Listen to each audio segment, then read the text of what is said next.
పాఠశాలలను నిర్మించడం అంటే భవిష్యత్తును నిర్మించడం. శ్రీ నారా లోకేష్ గారి నాయకత్వంలో రాష్ట్రంలో విద్యా విధానం దృక్పథం లక్ష్య సాధన దిశగా దృష్టి సారిస్తోంది. పిల్లలు గ్లోబల్ స్థాయిలో పోటీ పడగల నైపుణ్యాలతో సిద్ధమవుతున్నారు.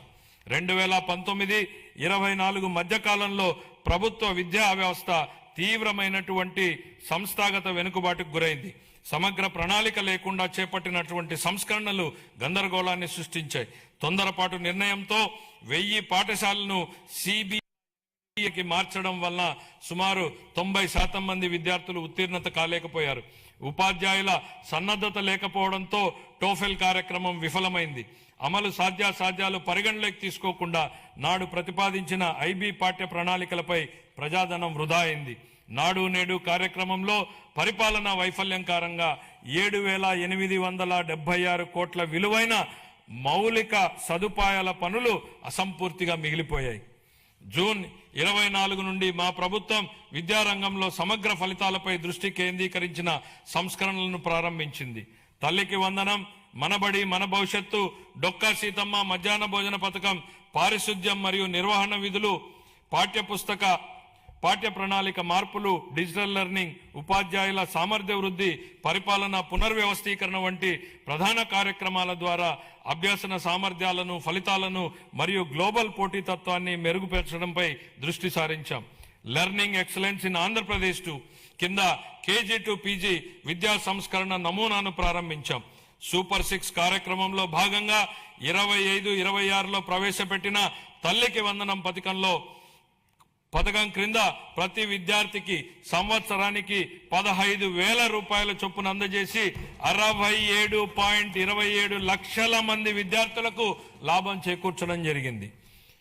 పరిపాలనా పారదర్శకతను, మెగా పేరెంట్ టీచర్ సమావేశాలు, పాఠశాల స్టార్ రేటింగ్ వ్యవస్థ, సమాజ భాగస్వామ్యం ద్వారా బలోపేతం చేశాం. అనేక సంవత్సరాలుగా వేలాది ఉపాధ్యాయ పోస్టులు ఖాళీగా ఉండేవి. మెగా DSE 25 ద్వారా నోటిఫై చేసిన 16,347 పోస్టుల్లో 15,941 ఉపాధ్యాయ పోస్టులను విజయవంతంగా భర్తీ చేశాం.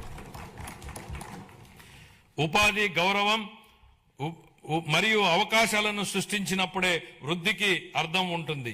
భవిష్యత్ ఉపాధి అవసరాలకు అనుగుణంగా సమగ్ర నైపుణ్యాభివృద్ధి వ్యవస్థను రూపొందిస్తున్నాం. విద్యా పరిశ్రమలు మరియు అభివృద్ధి చెందుతున్న సాంకేతిక రంగాల మధ్య సమన్వయంపై దృష్టి సారించాం. ప్రత్యక్ష అనుభవాల్ని కల్పించేందుకు అన్ని ప్రభుత్వ ITIలు 167 పరిశ్రమల భాగస్వామ్యంతో అవగాహన ఒప్పందాలు కుదుర్చుకున్నాయి. ఈ ఆర్థిక సంవత్సరంలో 9,188 మంది శిక్షణార్థులు పరిశ్రమల్లో ప్రత్యక్ష శిక్షణ పొందగా ప్రభుత్వ ITI విద్యార్థుల్లో 98% మందికి నియామకాలు లేదా అప్రెంటిస్ అవకాశాలు పొందారు. 26-27 ఆర్థిక సంవత్సరానికి నేను ఈ క్రింది విధంగా కేటాయింపులను ప్రతిపాదిస్తున్నాను.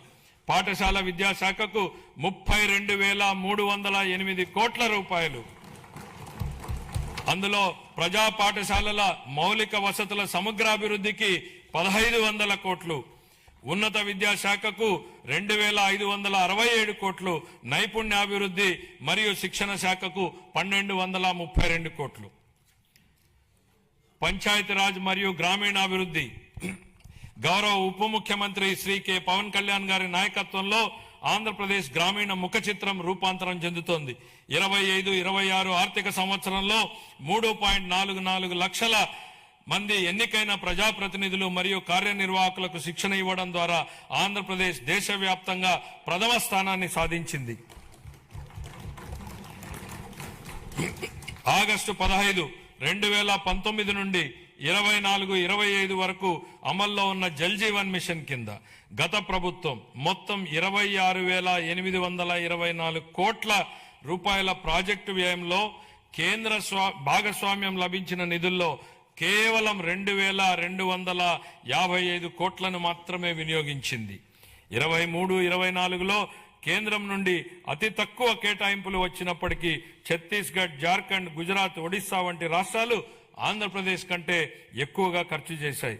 మా ప్రభుత్వం ఈ పథకాన్ని పునరుద్ధరించేందుకు ముందడుగు వేసింది. మా విజ్ఞప్తిని స్వీకరించి పథకం గడువుని 28 వరకు పొడిగించిన భారత ప్రభుత్వానికి మా కృతజ్ఞతలు. దీర్ఘకాలిక స్థిరత్వ సమస్యలను పరిష్కరించడంతో పాటు 100% కవరేజీని